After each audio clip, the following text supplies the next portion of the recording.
ካለፈው ማንነቴ ጋር ቁጭ ብዬ ማውራት ብችል ከምንም ነገር በፊት የምነግረው አንድ ወሳኝ ነገር አለ። በራስ የመተማመን ስሜት እስኪሰማ መጠበቅህን አቁም።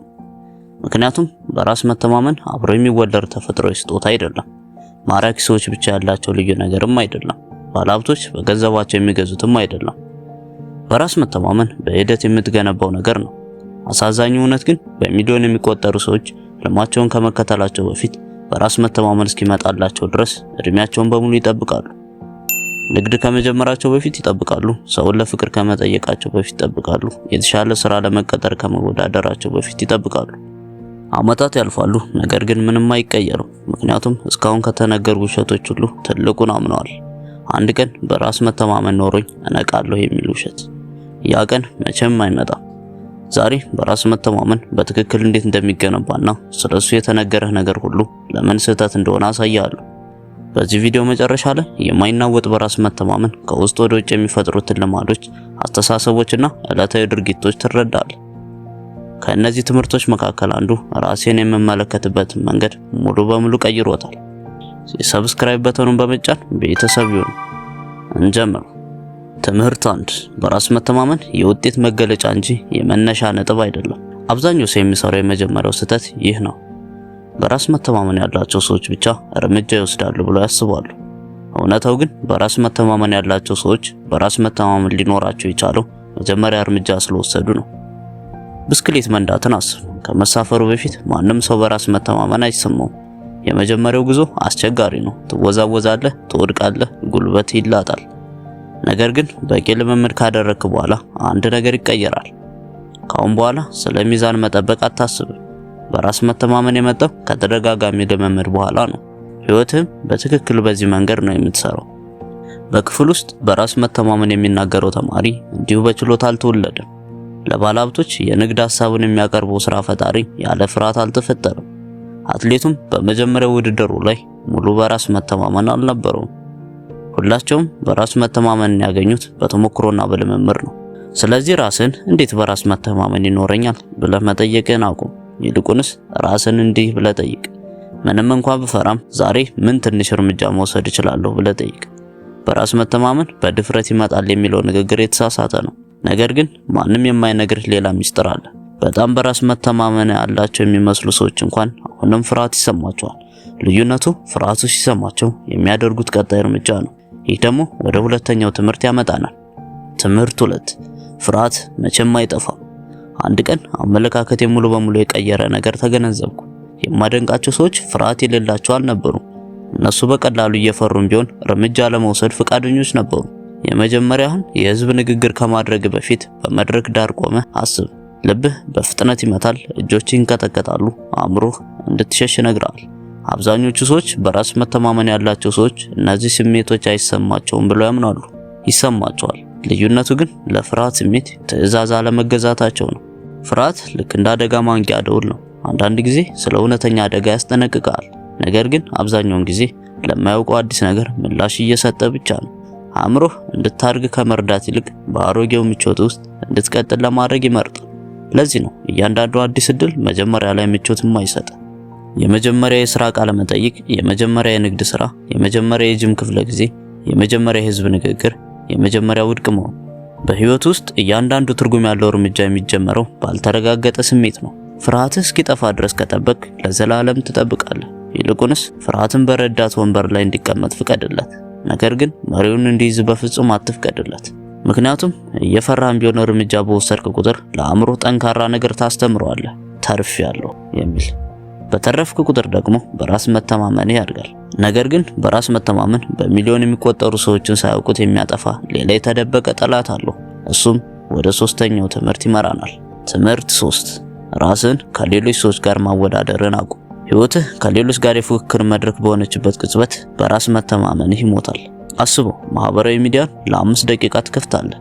የአንተ ኩያ የሆነ ሰው ቤት ገዝቷል፣ ሌላው ዓለምን እየዞረ ነው። አንዱ ስኬታማ ንግድ ጀምሯል፣ ሌላው ፍጹም የፍቅር ግንኙነት አለው። ሁሉም ሰው ካንተ ይልቅ ደስተኛ፣ ሀብታም፣ ጠንካራና ብልህ ይመስላል።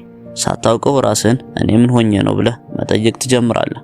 ነገር ግን ችግሩ እዚህ ላይ ነው። አንተ እያወዳደርክ ያለው ያንተን ከጀርባ ያለውን የድካም ህይወት ከሌላ ሰው ስኬታማና ምርጥ ገጽታ ጋር ነው። ይህም ሃይላይት ሪል ይሰኛል። ድላቸውን ታያለህ፣ እንቅልፍ የሌላቸውን ሌሊቶች ግን አታይም። የቅንጦት መኪናቸውን ታያለህ፣ ከሱ በፊት የነበሩትን የዓመታት ውድቀቶች ግን አታይም። በራስ መተማመናቸውን ታያለህ፣ በየቀኑ የታገሉትን ጭንቀት ግን አታይም።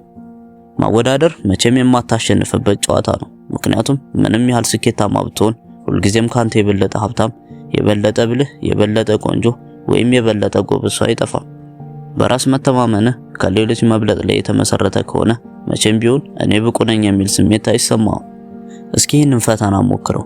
ራስን ከ6 ወር በፊት ከነበርክበት ማንነት ጋር ብቻ አወዳድር። በተሻለ መልኩ መግባባት ትችላለህ? ስሜትን በተሻለ ሁኔታ መግዛት ትችላለህ? አዲስ ክህሎት ተምርሃል? የበለጠ ዲሲፕሊን ኖርሃል? ዋናውና ብቸኛው ውድድር እርሱ ነው። በየቀኑ የትናንት ማንነትን ካሸነፍክ በራስ መተማመንህ በሂደት ያድጋል። ነገር ግን እዚህ ላይ ነው ለእኔ ሁሉም ነገር የተቀየረው።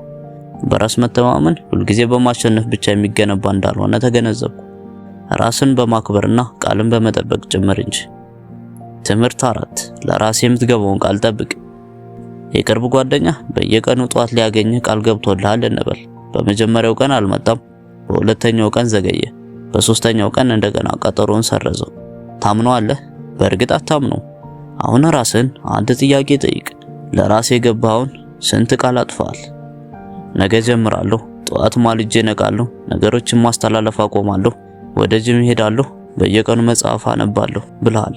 ነገ ወደ ቀጣዩ ሳምንት ይቀየራል። ቀጣዩ ሳምንት ወደ ቀጣዩ ወር ይቀየራል። ውላድሩ ያንተ አእምሮ ራሱ ያንተን ቃል ማመን ያቆማል።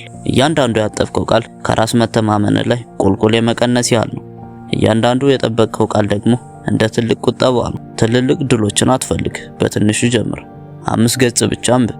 ለ10 ደቂቃ ብቻ የአካል እንቅስቃሴ አድርግ። ጠዋት ስትነሳ አልጋን አንጥፍ። ስልክን ከመፈተሽ በፊት አንድ ስራ አጠናቅ። ትናንሽ ድርጊቶች በቋሚነት ሲደረጉ ራስን ታከብራለህ።